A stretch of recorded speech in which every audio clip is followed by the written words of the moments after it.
We are going to begin the next roundtable at this International Congress of Culture in Climate Action 2025. This session is going to be coordinated by Darius and Kama from CHN Youth Forum and Yango. Darius is a youth climate negotiator and heritage professional from Ghana. He holds a degree in land resource management. He's the founder of the Alliance for Youth in Climate Action. He empowers youth in climate and heritage conservation. He's a Humboldt Climate Protection Fellow and a Sherman Academic Exchange Service Scholar. He researched at the Sherman Institute of Development and Sustainability and serves with Yango and the Climate Heritage Network and represents youth in global climate heritage dialogues. Welcome, Darius. Thank you very much, Mario, for that wonderful introduction.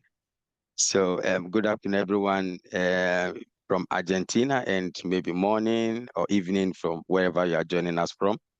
Thank you so much for making it to the International Conference on Culture in Climate Action Conference.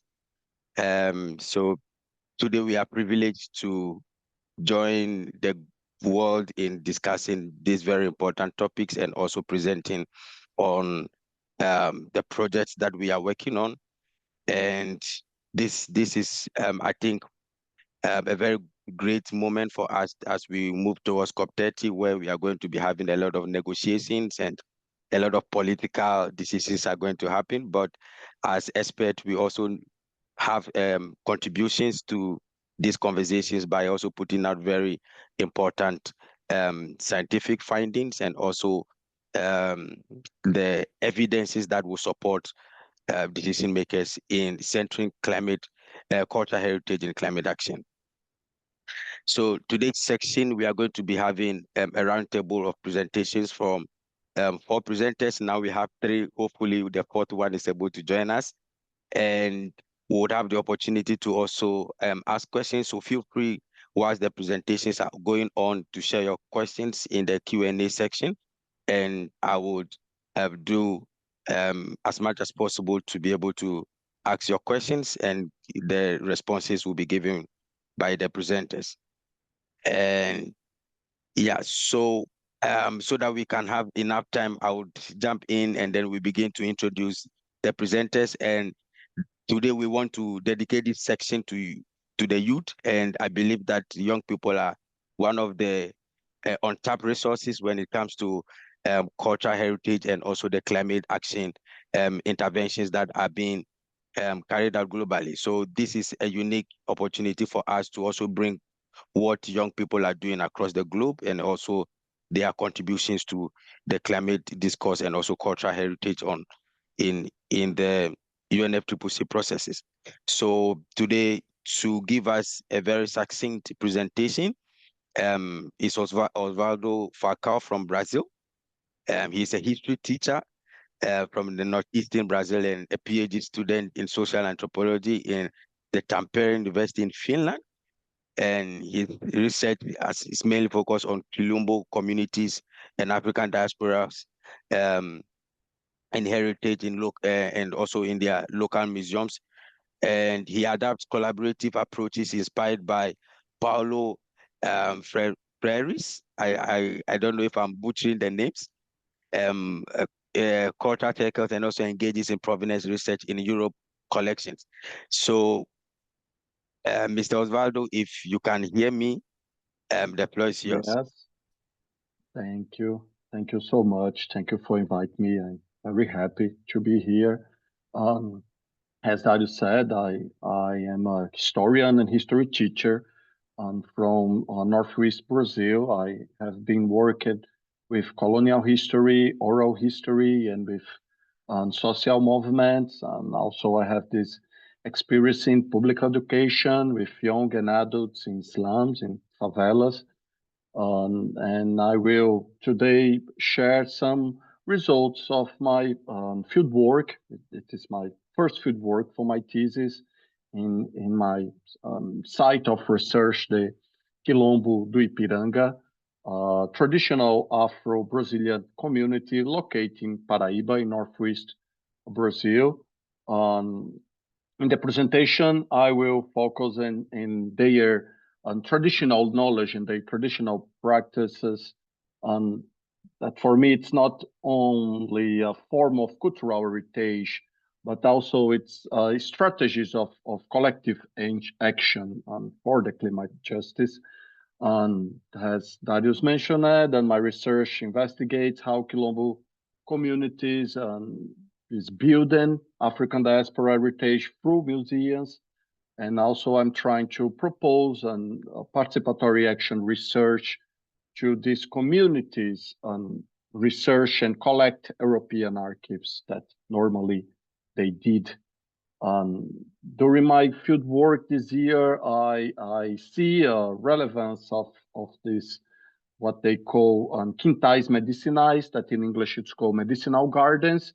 And there is also a quite of nice ethnobotanical researches in the Quilombo that point out this way, this space that they create for healing and cultural transmission, but also for the ecological resilience in the community.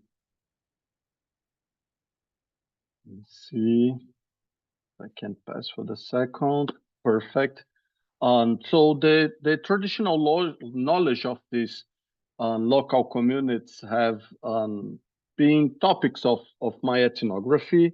The interest in the anthropology community about Quilombos pass through African knowledge and this African diaspora inspiration to recognize them as essential actors for the climate change, for the environmental preservation.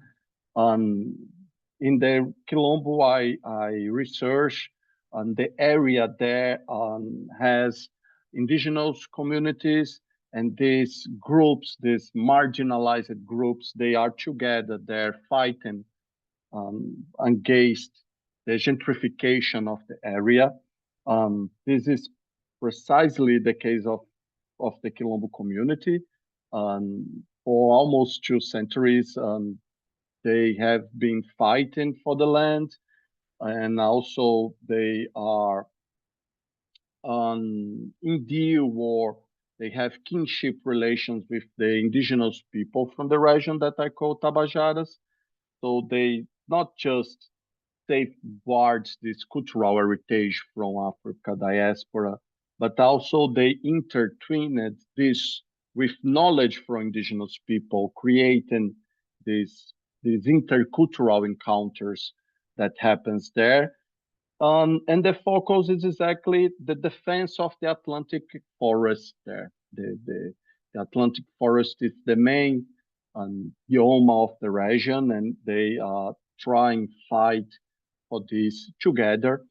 The medicinal gardens are one of these remarkable strategy that they have. So by cultivating these medicinal plants in their gardens, in their home gardens, Quilombos sustain cultural connections with indigenous and with the African knowledge, and also contributes to ecological management of the territory. Now I will talking a little about the site of my research, the Quilombo Ipiranga. As you can see in the map, it's located in the northwest Brazil, in the Paraíba state, in the south coast of the Paraíba state that has this huge area of Atlantic rainforest. So the community was recognized as Quilombo community in 2007. Now, in the most of the cases in Brazil, this doesn't mean that they will have the land rights. The land still in the fight. The process of the land still in the fight to they have the title of the land. The Ipiranga community, or the Quilombo do Ipiranga, it's the oldest Quilombo in the region. There are more 3 Quilombos there, and also the indigenous territory, the Tabajara indigenous territory. So these communities, they share strong social, cultural, and kinship ties, and they are together in the ecological defense of the Atlantic rainforest of the region. So the Quilombo have nowadays 127 families, and they work in the agriculture, the subsistence agriculture, also in the third sector, and in tourism, including ecological tourism. So since 2013, they opened a museum, a local museum, and inside the museum, they promote the environment there. And also they have in the museum a type of medicinal garden that they use to show to the visitors about the fauna and the flora of the region, So they like to point out how their work is important in this. The medicinal gardens, that in Portuguese, as you can see, it's called quitais medicinais. They are domestic spaces usually located around the Quilombo homes. They are cultivated for therapeutic or nutritional or ritual purpose. And we can think of them as kind of these traditional pharmacies where the medicines are prepared based on the practice and the traditional knowledge that they have.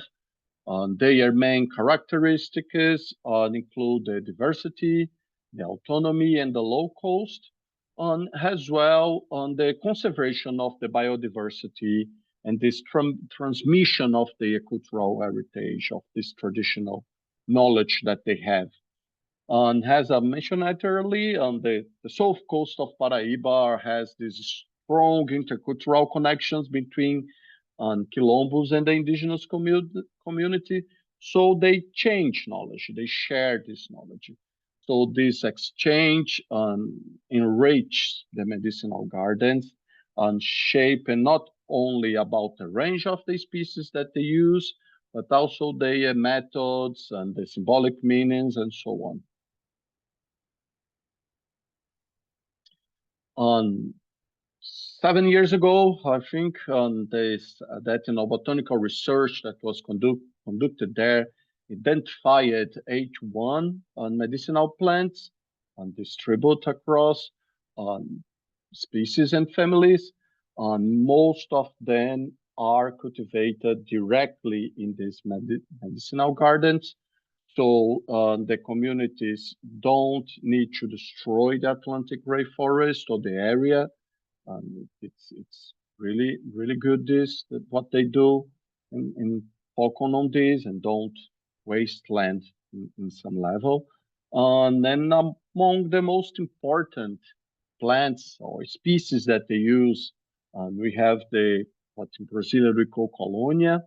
We have also the mastruz and the pomegranate. And they are species that they use with in some areas or in some diseases, for example, flu or some stuff. So when they are experiencing something, and sometimes on the close hospital or it's not so close, they use it a lot, and they have this knowledge to use and to treat some diseases. The most common used parts of the plants, like the bark or the flowers of the pulp, and the preparation methods include teas, macerations, inhalations, and baths. These medicines are used to treat respiratory issues and urinary infections. Also, they use this knowledge. It passed mainly by the elder women of the Quilombo. The women of the Quilombo are the cultural leaders. They have the possession of the knowledge in this way, and they pass through for the youngest. Also, I would like to point out that in my field work, I see that the men don't participate of the quilombos actions. All quilombos I interfered and did my participant observation and applied the cultural circles were women, old women. Also, the young participation, it's not so good. And now to conclude, I would like to point these intercultural encounters between them with two cases. The first, it's the Batiputa plant, and the second, it's African indigenous ritual called Jurema Sagrada, or the sacred Jurema in English. The Batiputa, it's a traditional plant for the Northwest Brazil. They are normally in the coast of the Northwest, and a lot of indigenous groups from the regions use this Batiputa, and they have the knowledge to prepare this Batiputa oil that has good properties.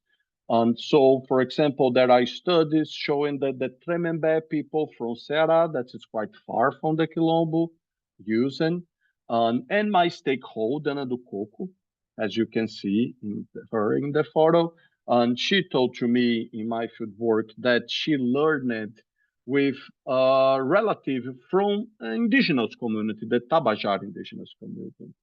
So she said that she learned how to do, and now she continues to use this Batiputa process that they extracted the oil and use not just to cook, but also has some medicine properties, has anti-inflammatory, cicatrizing agents, so on.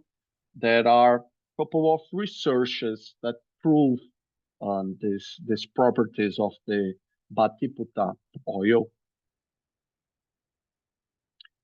And to conclude, I would like to talking about the Jurema, because the sacred Jurema has been a trend nowadays, after the ayahuasca and other rituals, the Jurema start to appear more and more.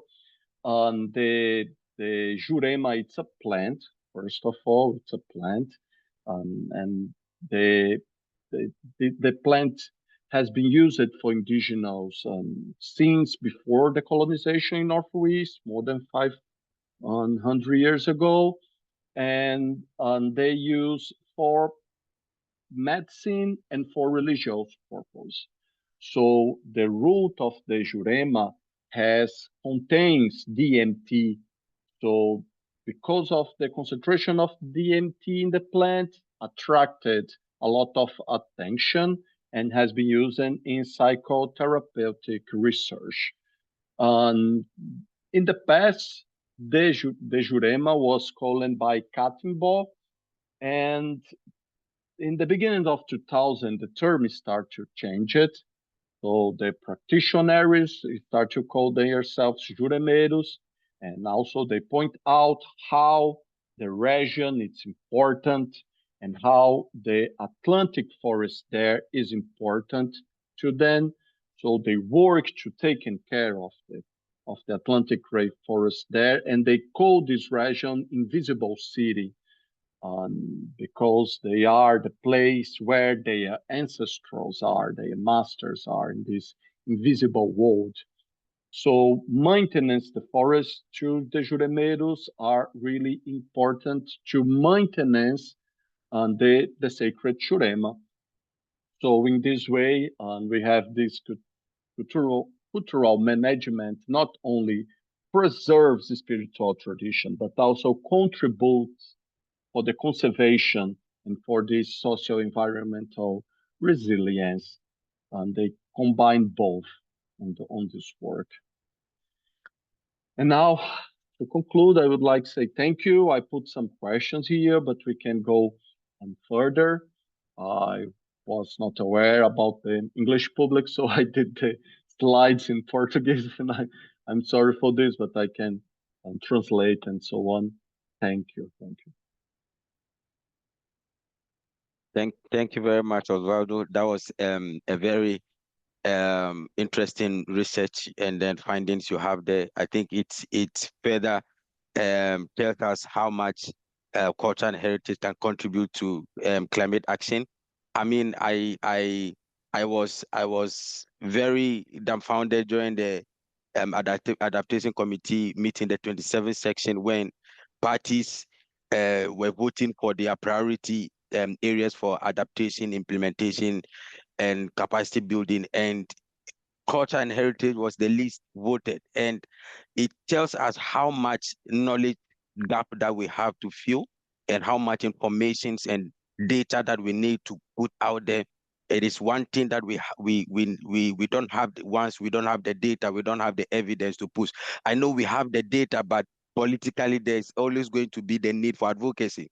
And if you don't advocate, it is going to be like the science is in front of them, but they are going to be in denial, and they are still going to say that they don't they cannot find support for cultural heritage and in climate action. And it was interesting, my takeaway from your presentation, how cultural practices like having the healing gardens that contribute to biodiversity conservation and also that contribute to ecological healing. These are very interesting traditional practices and cultural heritage practices that directly have contributions to ecosystem preservation. So thank you very much, Osvaldo, for your important research and adding up to the knowledge and data that we need.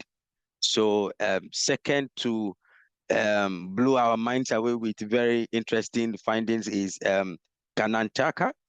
She's currently a doctoral student in geography at the University of Delaware, and also a co-convener for the CHN Youth Forum. My colleague, to put it right, and following her experience working with conservation and management of World Heritage sites, she's now focused on place-based lived experiences. She draws on feminist political ecology and decolonial critiques of development, and she examines how communities in the Gambia's climate vulnerable heritage sites navigate everyday life, livelihood strategies, and resilience amid socioeconomic and environmental insecurities. So without much ado, Kanan, if you can hear me, the floor is yours, and please let me know if you need help to share your presentation. Thank you, Darius, and thank you, Mauro, for coordinating and having us here. I will try to share my screen. Can you all hear me properly? So, absolutely. Okay, I might just dive straight in and tell you hello. Very pleased to be here. My name is Kanan Thakkar. I am currently conducting research at the University of Delaware. I'm originally from India, trained in architecture and conservation of monuments and sites in Belgium. And I've worked at UNESCO for 2 years in the conservation and management of World Heritage Sites, working at an international organization. Now, made my early career want to better understand the various historic inequalities and existing differences that lead to the unevenness in heritage conservation, development, and climate adaptation. So their major and looming challenges made me realize there was a need for a multidisciplinary approach, and there was a need to look beyond the physical structures, learning more about the socio-economic and environmental relations.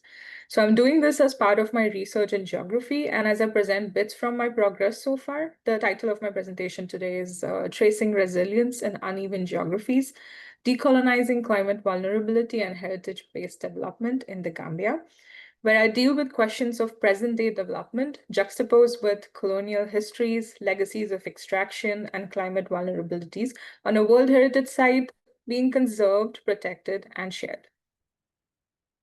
So let me begin by showing you this map pulled out of the UNESCO World Heritage Convention's website. Some of you might know what this map shows, but for those who don't, the map shows the distribution of World Heritage Sites around the world, yellow being the cultural heritage sites, green being the natural heritage sites, and the red ones are sites listed as endangered. Most of the sites that are danger listed are either in conflict areas facing development challenges or are facing major impacts of climate change. So heritage professionals know it well. Most sites are concentrated in Europe. The World Heritage Convention itself emerged from post-World War II. Efforts to protect European heritage, knowledge frameworks born out of that history are now applied globally, even where they may not fit. And colonial legacies are deeply ingrained in those questions of climate change and heritage conservation thereon, right? So the ways we address these issues are shaped by Eurocentric modes of learning and knowing. So following established practices inevitably continues these legacies, no matter what heritage we try to save. These colonial legacies create inequities in climate impacts, heritage conservation, and development. And the initiatives that are meant to address them, often they're bundled as a single project promising to solve everything. In Africa and in the Caribbean especially, the sites that are inscribed often reflect a colonial gaze and are monuments of empire rather than showing indigenous strength, and are liminal spaces caught between protection and decolonization. This task is to look beyond community involvement and decision-making agendas that is the norm of practice of inclusivity today, and confront the root problem instead, the unevenness of geographies, access to resources, power, and stability. So the urgent step is to dismantle these systemic inequities at both global and local levels, engaging directly with those most impacted and marginalized by these practices and knowledge systems. So this is what I mean by decolonizing process of climate vulnerability. It means focusing on the lives of people who live with and inherit these heritage sites, using the visibility of these places to examine how global systems shape local realities, and only by exposing those conflicts and disparities that we drive climate maladaptation away, and we can begin to break the capitalist and patriarchal neoliberal agendas. So in order to break down these concepts and look closer, in my own research, I am diving into making sense of the politics of development. Ooh, spicy topic, I think, for a lot of people. So I draw from critical development studies discourse through thinkers like James Ferguson, Julian Hart, Arturo Escobar, and more, to ask how does one critique development, and hence conservation projects built within them. These development discourses dismantle the notion that development is apolitical. But world heritage is political, livelihoods are political, survival is political, yet most development projects suggest that local politics are irrelevant, while agencies like the World Bank frame their interventions as neutral and depoliticize these local realities. Development undertaken then treats inequality, poverty, and heritage challenges as technical problems, ignoring their historical and political causes, and often further marginalizing local communities. Then comes the imposition of external ideas. Western epistemologies override local knowledge. The rhetoric of saving heritage can mask power imbalances, turning local people into passive recipients rather than active agents in shaping their landscapes. This also causes uneven impacts. Projects may privilege certain groups, elites, tourism operators, while marginalizing small-scale farmers, fisherfolk, or artisans. One-size-fits-all approaches ignore the nuanced ways people interact with their landscapes, adapt to climate change, or sustain livelihoods. These externalities tend to overlook social differences. Women, youth, and other marginalized actors who hold critical ecological and cultural knowledge are often ignored. Neglecting these intersectional dynamics reproduces inequalities and undermines community resilience, which leads ultimately to the exclusion of everyday life and lived experiences. Heritage-driven development and climate adaptation frequently overlook how people actually survive in place with their environment. Therefore, development projects may risk transforming heritage sites into sites of control and extraction, rather than spaces of local empowerment and resilience. And to understand this further as part of my research, I decided to conduct fieldwork in the Gambia this past summer for 6 weeks, wherein I had the warm opportunity to live alongside the communities in the World Heritage Sites, looking closely at everyday life survival and the politics of development, and where the heritage sites seen as development opportunities are also sustained by the land and communities living in precarity in climate vulnerable environments. So let's quickly look at the geographical location of the Gambia. It is the smallest mainland country of the African continent, situated on the west coast of Africa, surrounded by Senegal on 3 sides. Its oddly shaped borders stretch along the river Gambia, opening into the North Atlantic Ocean because it was a former English colony, while Senegal remained a French colony. Today, the economy is heavily dependent on remittances, tourism, and agriculture. It was particularly essential to look at the Gambia since it is enlisted by the World Bank as a least developed country. Being on the front line of sea level rise, climate migration, and fragile heritage, the Gambia's accelerating losses mirror urgent global risks. So now, formed as a nation through the colonial conflict between the French and the English, Britain seeking to retain access and control over the river Gambia and its Atlantic mouth, the country bears the ruins of colonial infrastructure and the violent legacy of the slave trade. These remnants line the riverbanks and now draw significant African diaspora tourism.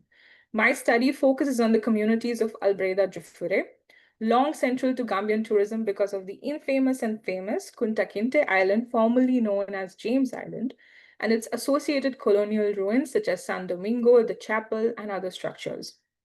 The sites protected as UNESCO World Heritage Sites are rapidly eroding from sea level rise and are largely neglected in conservation, with some in severe disrepair. Now, for such a small country with limited resources, this may seem like a lot, like a vast heritage burden to protect. In response, the Gambian government and the World Bank have launched an integrated economic development and a climate adaptation plan, promising a sustainable future for these sites and their communities. This latest one in a long line of development projects pledges job opportunities, matching grants for tourism-related businesses, and gender-inclusive skills development programs. The island itself will receive a new sea defense built by a Dutch company, the World Bank investing about $4 million in the environmental and social impact assessment reports call the project and the site a sleeping giant. So all of this focus and attention is justified and urgently needed. Recent studies show that by 2050, many climate vulnerable coastal heritage sites in Africa, such as the Kunta Kinte Island itself in the Gambia, which will be severely affected by sea level rise, with as much as 50% of their land cover projected to be lost.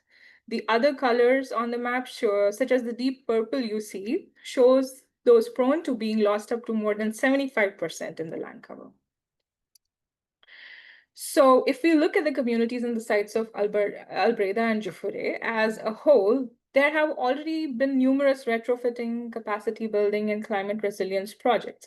Tourists have also been coming. There have been multiple climate resilience, coastline marine zone projects, capacity building programs, skills development training for women, for tie and dye batik. Here you see the photos of certificates from the early 2000s. And yet, as I observed on my fieldwork, instances of climate change continuing sea level rise seen through saltwater intrusion on rice fields and further degradation of these heritage sites, combined with sand mining, lack of infrastructure, stalled economic upliftments, and abandoned EU-funded and World Bank projects, alongside some also tree plantation programs, such as for mangroves, seem to go in vain to prevent sea level rise. So I started to ask, why is this happening? Why do these vulnerabilities continue to persist? Not just in physical environmental degradation sense, but within social and economic experiences. The answer lies with the communities, obviously.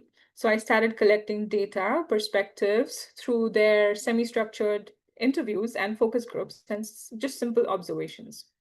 So through these conversations, I traced how residents negotiate vulnerability, survival, and care for their landscapes while quietly resisting externally defined development. I ask what it means to protect heritage and when the living economies and ecologies that make that heritage possible are rendered invisible. For example, a woman told me how there was no off-season for farming and oysters like for tourism. The struggle for money and survival is continuous. And in the gender distribution of labor, rice fields are the women's responsibilities. Rice is a subsistent food crop, and women say, my rice fields are equally important like the island, and they're affected by salt, and there is no new sand barrier made since 30 years. Now, talking about the various skills development programs, the women highlighted how despite training, the resources were lacking. And no matter how hard they try to manage the money and time, duties for food and survival call them back. It was important to really hear from the women and not just include them in the study.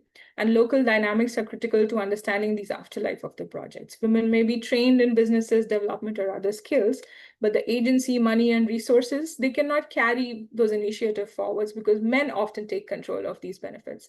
So what's the point of gender inclusion, we ask in those development agendas, right?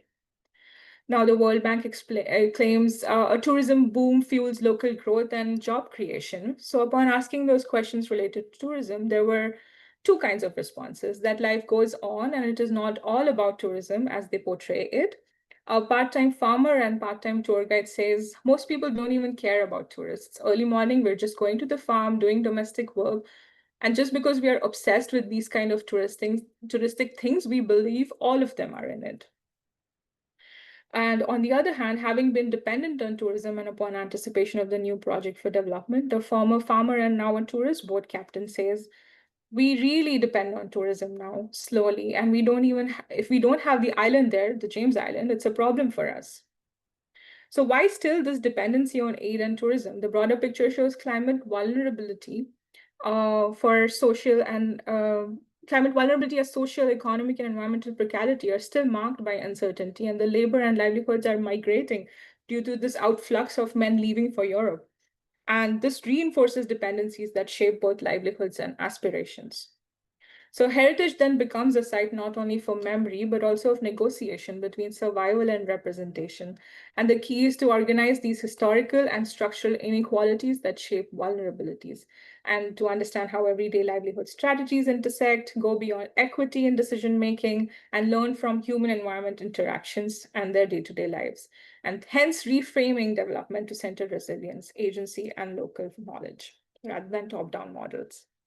And to put this in perspective, a quick example of how mangroves are ecosystems that, when restored, support livelihoods and prevent soil erosion. Restoring them protects ecosystems while sustaining food security, livelihoods, and even heritage sites downstream. Yet changes in land use, such as converting wetlands for agriculture, have contributed to mangrove loss, often through Eurocentric development practices. So recognizing these community practices, such as the mangroves and the oysters, offer a strategy to restore ecological balance, strengthen food security, and hence protect heritage. And many more such practices can be observed in the everyday lived experiences. Shown here are some pictures of the community engaging in everyday activities of labor on the touristic World Heritage sites, such as weeding and preparing a rice farm for the rain, buying the first morning catch of fish and shrimps brought in by the hard work of fishermen, or even collecting wood for fencing their farms against cattle, or firewood for cooking, caring for children by preparing for oysters, and even some informal economic activities such as creating a women's solidarity group of financial empowerment and exchange. And so in my research, I document these everyday entanglements between global and local, culture and climate, history and survival, politics and environment, to understand how communities adapt and sustain their heritage amid uneven geographies. And so as I develop this research further, I am very happy to talk about it further. Should you have any questions or suggestions, please feel free to get in touch with me at the email address ktucker@udel.edu. And thank you very much. Thank you very much. Thank you very much, Kanan. That was a very enlightening presentation, and quite very important to local community survival. And while you showed us how cultural heritage has a lot of contribution to climate action, is also there are also negative impact of climate change on culture and heritage, which directly affect the livelihoods of communities. And my takeaway from this would be on how well we can decolonize cultural heritage site, and the access local communities have, and also how they use those spaces and how those spaces contribute to their livelihood improvement. And that is one thing that is very important. And looking at the livelihoods that a lot of people generate through tourism alone, and its contribution, cultural heritage contribution to the economies of countries. These are very important things to decolonize, and also look at the entangled aspects of the whole process. So thank you very much, and we hope that would engage you more on your project and get to know more of your findings. So moving to our third presentation for the day would be from Maureen Abel. She is a sustainability advocate, a researcher, and a cultural storyteller. And she's also a linguist, a very prestigious position, and an arts and cultural heritage youth professional. She explores how creative expression can inspire climate awareness and resilience, and also community engagement. She currently serves as one of the contact points for the Yongo Arts, Culture, and Heritage Working Group, amplifying cultural narratives that drive sustainable change. So, Maureen, if you are here with us and can hear me, you kindly have the floor. Okay, good. All right, thank you so much, Darius, for that introduction. And thank you, everyone. So today we'll be presenting on rivers as endangered heritage, pollution, and climate threats in the Niger Delta region. This research was part of my master's dissertation at the University of Cambridge, where I looked at how the extractive industries in the Niger Delta region of Nigeria impacted the environment, and also the double feedback loop that we have, while the extraction impacts contributed to climate change, and then climate change itself, together with the extractive activities affecting local communities in the Niger Delta region of Nigeria. And so that is what I'll be exploring today, but today's focus will be basically will be basically focused on the rivers, because the Niger Delta region itself is a region that has a whole lot of tributaries from the River Niger. When you look at the picture on the screen, I just want to ask you what you see. For some people, you might see environmental destruction, maybe from the oil spills. You could also see maybe oil pollution, abandoned berth. But what I see is something else entirely. In addition to what is currently on the screen, I see the systematic erasure of living memory, of cultural identity, of the ways of life that have sustained millions of people for centuries. And today I'll show you how environmental destruction in this Niger Delta region of Nigeria represents both ecological disaster and cultural genocide. So for the Niger Delta region of Nigeria is not just another polluted region itself. It is one of Africa's largest delta regions, covering 9 of Nigerian states, and it's home to over 30 million people across 40 distinct ethnic groups. So just picture this, a very vast network of rivers from the River Niger and its various tributaries, like the Fakado River, the Non River, and a whole lot of rivers and streams and water bodies in this region, forming one of the world's most complex and biodiverse waterway system. These rivers do more than just provide transport of fisheries. They produce approximately 90% of Nigerians' oil wealth. So the Niger Delta itself contributes significantly to the gross domestic product of Nigeria. It is the region where the oil from Nigeria is extracted from, and so it contributes so much to both the global energy needs as well as the economy of Nigeria.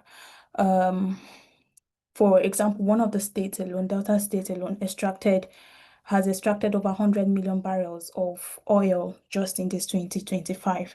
Yet the communities that live along these waters, the rivers, some of the communities in this region live on the water. For generations, they've lived there, but they always bear the overwhelming impact of the cost of this extraction in the region. So, but this is what makes the story different. These are not just rivers. It's not just about the fishes or the transport system of the region. It's it is the foundation of people's identity themselves. So we have different ethnic groups, like I mentioned, over 40 ethnic groups, the Ijos, the Shekiris, Ogonis, and dozens of other ethnic groups in these regions, where these waters are sites of rituals, they are sites of festivals, they are places where they have their spiritual communion, they are repositories of traditional knowledge systems that encode centuries of ecological wisdom. And so when we talk about environmental destruction in the Niger Delta, we are not just talking about the pollution statistics that we have, we are talking about the death of cultures, of cultural heritage. So now let me show you what I mean. So among the Niger Delta region communities, the rivers itself function as living spiritual entities. So we have water deity worship, particularly we have Yemoja. It's a spirit, it's a water goddess, a river goddess that is worshipped. So, and this worship requires clean water for ritual purification. We have various sacred sites along river banks where people perform their traditional worship. And they are not just symbolic, they are active places of spiritual communication where communities renew their covenant with the waters that sustain them.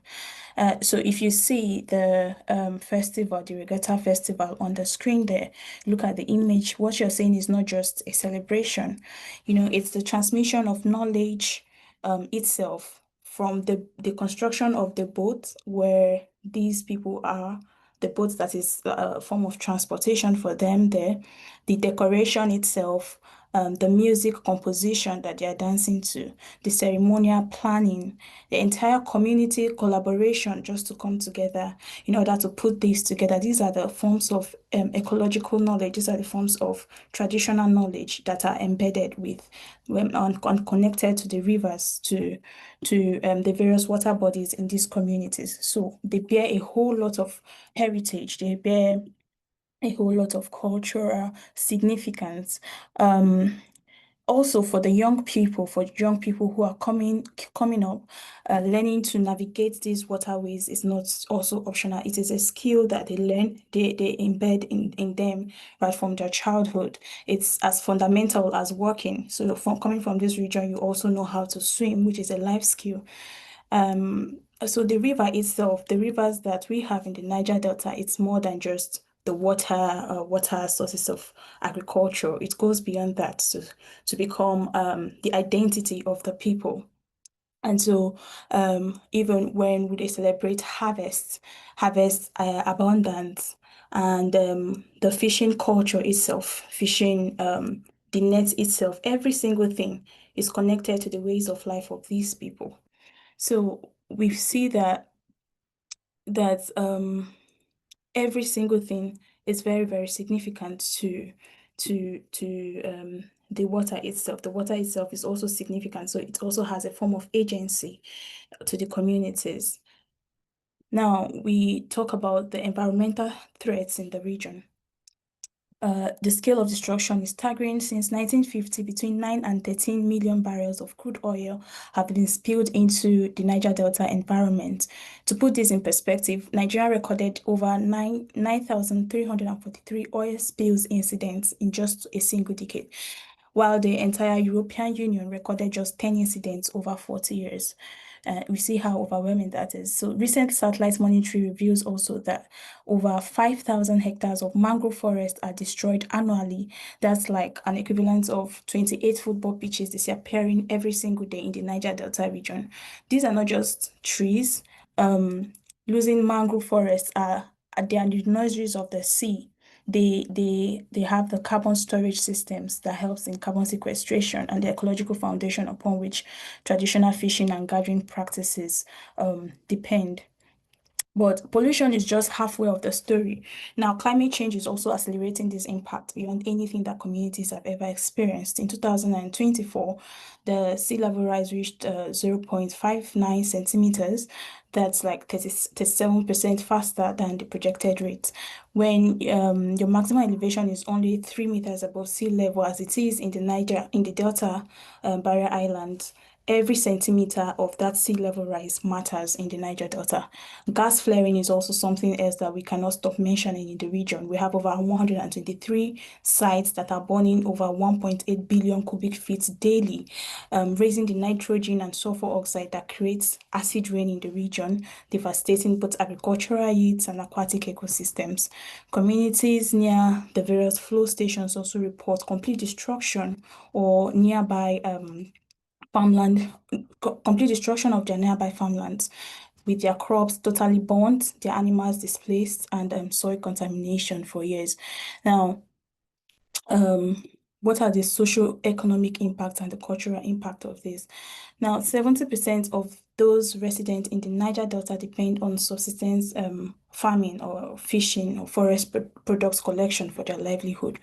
And when pollution destroys fish population and contaminates the rivers, these aren't just economic losses, they are also destructions of the ways of life of the people. For women particularly face these impacts. Traditional gathering of shellfish, crabs, periwinkles, oysters from the mangrove streams themselves provide the nutrition and the income that is needed for these people to survive. And this separation also, with the oil pollution, a lot of people are migrating and leaving their houses and the places where they stay. So this separation from their ancestral sites also disrupts the cultural practices that depend on specific location, while fragmenting the social network through which cultural knowledge is transmitted in the Niger Delta. And even more critically, we see the breakdown of intergenerational knowledge transfer, where young people can no longer acquire these traditional fishing methods, the various ways of navigating the sea, the rivers, or even the agricultural knowledge because of the environmental degradation that now makes these practices very impossible or unsafe. So we see that even the cultural practices in the region that have survived colonialism, survived the Nigerian Civil War, and all the political upheaval in this region are now disappearing because of this double impact of both climate change and pollution in the region. However, there is hope for many communities in the Niger Delta region. Just a moment. Okay, so communities are not just passive victims. Across the Niger Delta, people demonstrate remarkable resilience and innovation in preserving their cultural heritage. We still see people trying to practice this, trying to take up various actions. So just I'll still talk about this in the next slide, but let me use some case studies. So just very recently, we see some concrete examples where community members, just in this 2025, we have these Ogele and Bili communities in Rivers State taking Shell, which is one of the main oil companies that has been polluting the region, to court. And so these proceedings represent one of the first major trials addressing the petroleum companies that are responsible for Niger Delta environment and cultural damage. We also see another issue where we have Bodo community.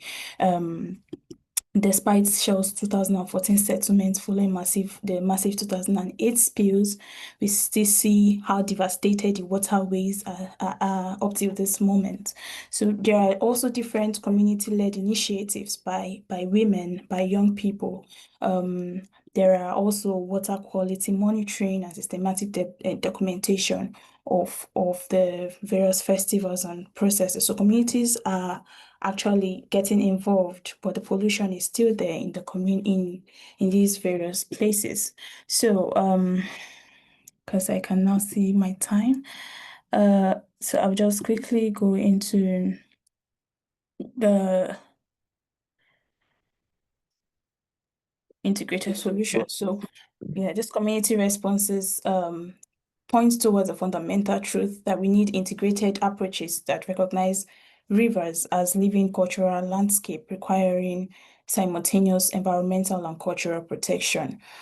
Current sectoral approaches that treat environmental protection and cultural preservation as separate objectives prove inadequate when water deity spirits worship requires clean rivers, when festivals depend on fish abundance, when traditional knowledge describe spatial relationship, cultural preservation, and environmental restoration becomes inseparable.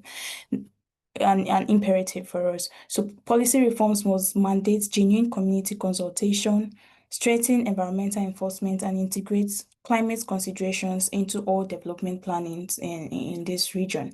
But beyond the regulation, we need expanded definition of what heritage preservation should be that encompass the relationship between ecological health and cultural continuity, just like a lot of speakers have been mentioning in today's conference. We also need research and monitoring efforts that must map vulnerable cultural ecological sites before further losses occur, while documenting traditional knowledge systems that risk disappearing within decades. So in conclusion, I would say that rivers are living cultural heritage. They are not just waterways, but they are repositories of memories, of knowledge and identity that have been accumulated over centuries. And in the Niger Delta, we see what happens when environmental destruction serves these connections, that cultures that survived colonialism and conflicts now face extinction from pollution and climate change within a single generation. So the question is not whether we can afford to act, it's whether we can afford not to act, because when rivers die or when rivers are polluted, then culture also dies, and we lose all the wisdom that we have carried over time and over the years. Thank you so much. Thank you very much, Maureen, and you stayed within your time, and that was very interesting topic, and also finding from your research. I think you've laid to bear how the extractive industry is impacting not only our environment but also the cultural heritage sites that we have in Nigeria. And I think Nigeria has one of the most important sacred ecological sites, which are very much threatened by the extractive industry. So it was very important for you to bring that up, and also the impact and also the solutions, what local communities are doing at the local level to combat this and to ensure that we are able to preserve our culture, heritage, and then ecological sacred site. Thank you very much, Maureen, for your presentation. So thank you very much, everyone. So checking the Q&As to see the questions. No questions yet. So maybe we can open the floor if there are no questions, any reflections or any contributions. Maybe we can take some few. Maru, is that possible? Sorry? Asking if it's possible to get some reflection from participants. We don't have Yes, any questions in the of course. Q&A yet. Yeah. So all right. Thank you very much. So if you have any reflections from the presentations or any further contributions, kindly have the floor.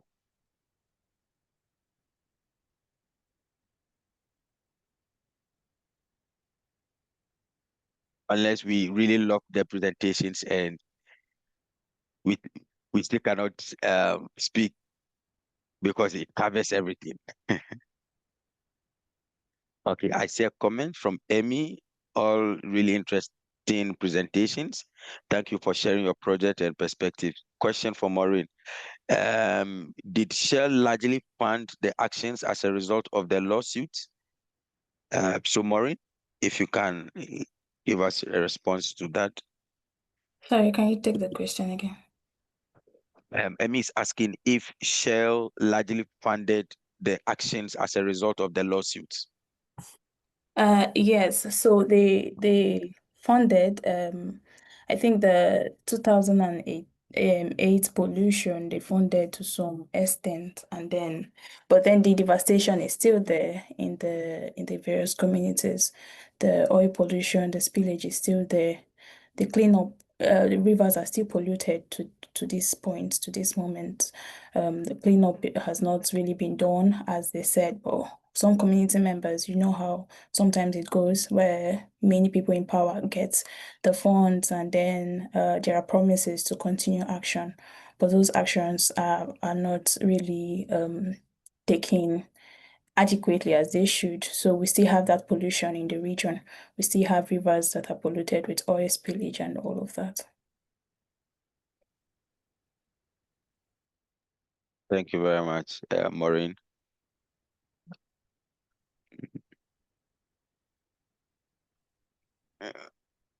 Do we have any other reflections? And Amy, is your question answered to your satisfaction?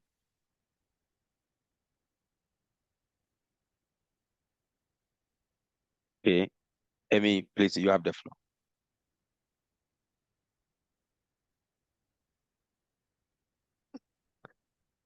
Can you unmute you now? You are mute. Yeah, Amy is mute. Yeah, okay. Oh, there. Hi. Thank you. Again, thank you everybody for sharing. It's all very interesting presentations. So just I had a follow-up on that. If the pollution is still remains and is largely a problem, two things come to mind. One is, obviously follow-up lawsuits and that route, but also the communities and their resilience. I mean, have you been, are there workarounds that they're coming up with? I mean, they rely on the water and the resources in the water, so I don't know if that's possible, but have you identified any sorts of, unique or creative responses in terms of resiliency? And Okay, yeah, thank you so much. So what we have is there are a few communities taking community-led action, like I think one of the communities from my screen, you can see a screenshot I made of the women who are currently trying to plant back some of the mangroves. So we have different community-led actions. For some other communities, because the Niger Delta itself is a very vast region. We have different ethnic groups, we have different communities. So each community have different actions that they are currently taking in order to survive. So right now it's a matter of survival for them. But we also find, like, for example, where we have the Ogali community. This is a recent lawsuit now that they've taken the oil companies again to court. So we have different actions that communities are taking just to clean up their waterways and their environment, while some others are taking legal steps to combat that. But largely, there is still the pollution in the region for people who are unable to yet take action.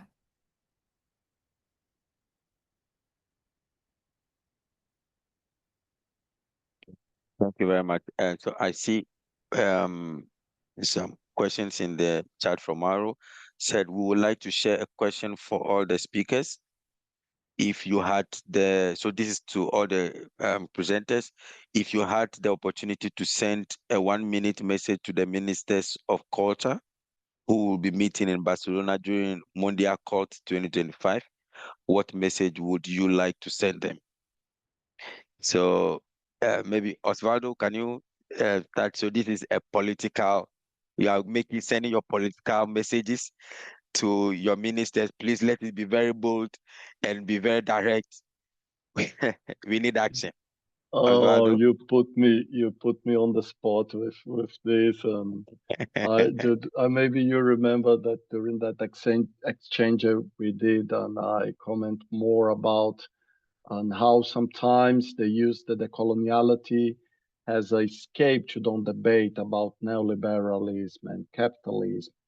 And I'm still thinking about it, that on most of the process that I see in the presentations point out about how the neoliberalism still destroying the environment, and the process of gentrification. Sometimes it's something clearly see when we are pointing out.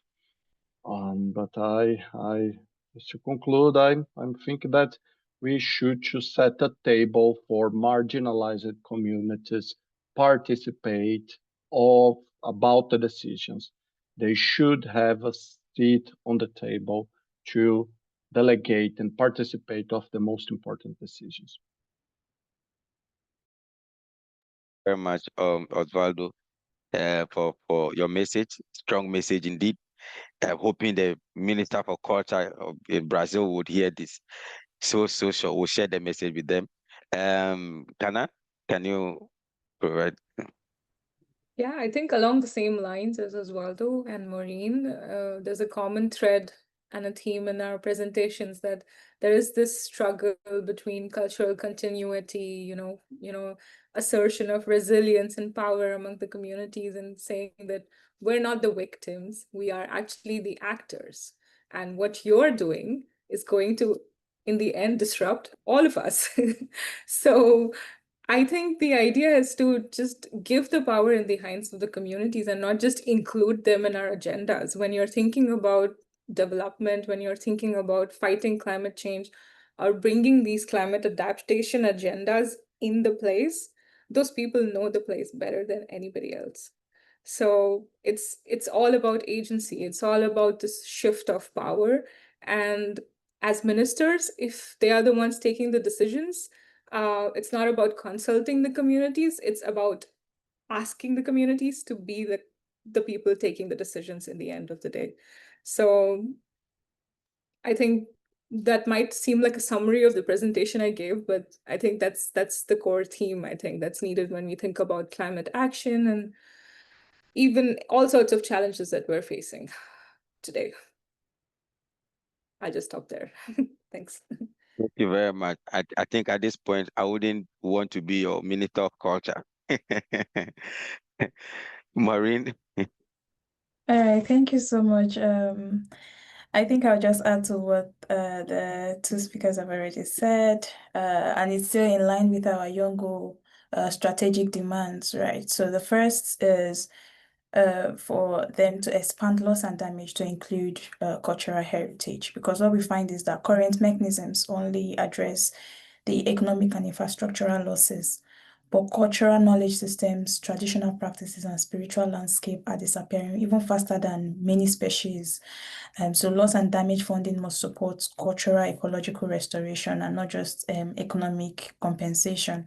And then the second thing I would say is there should be mandatory community consent and control, right? So no climate solutions in indigenous or traditional territories should go without free and prior and informed consent from the community members. Community must control the adaptation themselves. Adaptation fundings that come to them, communities should be able to control that. And then should we also able to design the restoration programs that are coming, because what we have most times, especially in Africa, is an imposition. Like Anan mentioned, there's we find these neo-colonial frameworks in our various indigenous knowledge systems, which is not actually adequate, because people who have the lived experiences of these things need to be the ones to design the various restoration programs that they need, not something that comes from outside, because they are the ones that feel the impact. They are the ones that know the exact areas that is suffering, or where they are suffering in the environment, and where these climate losses are. And then the last one would be that they should recognize cultural ecological genocide as climate crime, as a crime, right? Environmental destructions that eliminate cultural practices, conditions constitute genocide under international law. So both corporate and state accountability should include these cultural aspects as well as the environmental damage. And I think these are some of the things I would like to really talk about or send to the minister.